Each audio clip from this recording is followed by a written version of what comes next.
Hi again then guys, and welcome to another straight line or predominantly straight line build for Horizon 3, and this time we're going for much more of a rally ready, a rally spec vehicle, the Audi Quattro. Not the full-on Quattro rally car, but you can pretty much make it into a full-on rally car, especially with an engine conversion. Now vehicles like this, which have a great selection of visuals to choose from, are really based on personal preference as far as what you want to fit to the car, because of course performance stuff pretty much always stays the same. You just fit whatever's best. Visuals though totally change that, because some cars just look the way they look and that's it. The only option is the rims. With others though, like this one, you've got a lot more to be working with. Lights, wings, that kind of stuff.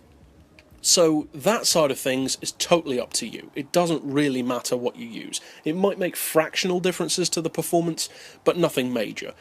And likewise, as to whether you want this to be more of a rally build or a road build, I leave that up to you. Obviously the rally suspension has its advantages and disadvantages on the tarmac, such as being a little bit too soft, but you get the payoff of being better off-road. So again, it depends what you plan to use the car for.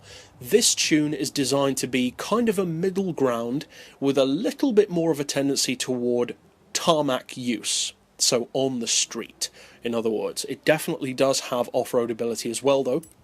And as far as the engine swap, I would recommend the V8 conversion.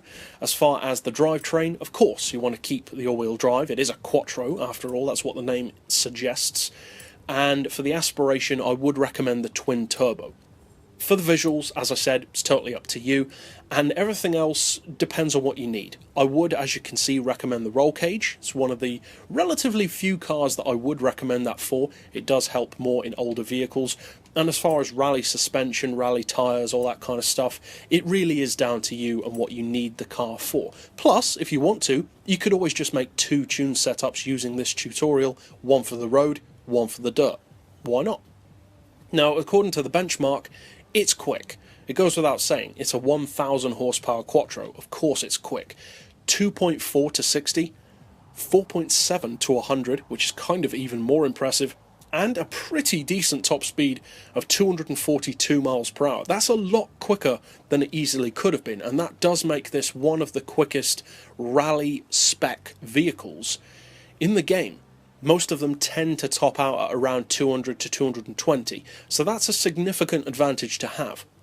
Now, as far as the gearbox, I would recommend a final drive of 2.6, then individual gears of 2.9, 2, 1.5, 1.18, 0.96 and 0.78. Then for alignment, neutral, camber and tow, especially with all-wheel drive, keeps it nice and loose so you can get around twisty corners easily.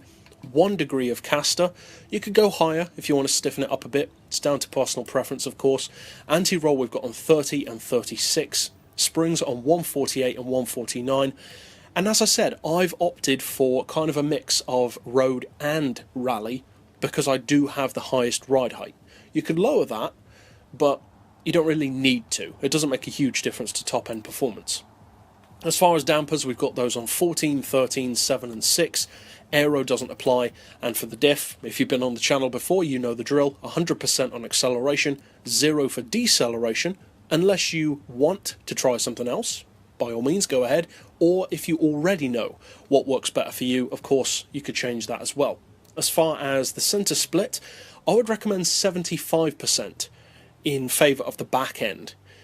You could go a little bit more to the middle, especially if you plan to use it more off-road, say a 70% rear bias, but again, it depends on exactly what you plan to use it for. I've got it on 75 because that's as close to the back as you can get it without starting to sacrifice benchmark. So that's the reason for that. So that's it for the tune, which incidentally you can of course find on my storefront using the keywords down in this video's description.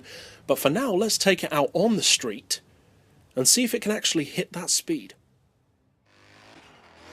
Now, as I said, overall, this is one of those vehicles which is much more inclined towards rally use. That, at the end of the day, was its purpose back in the day. So the top-end performance isn't as strong as some of the cars with similar power. But the thing that you need to bear in mind is, as I mentioned earlier, for a rally car, or even a road-going rally car. It is one of the quickest examples of that kind of vehicle, and although it takes a little bit longer than some others to get up to that kind of speed, not only can it actually reach that speed of 242, but the speed is there when you need it. That's what tunes like this are for. Some cars are just straight line machines, others are about having that speed in situations where you need to have that advantage. And this is exactly for that. So whether you decide to follow the tutorial or get it from my storefront, either way I hope you have a lot of fun with it and enjoy using it. But that's it overall for this setup. I'll see you guys next time, and as always, thanks for watching.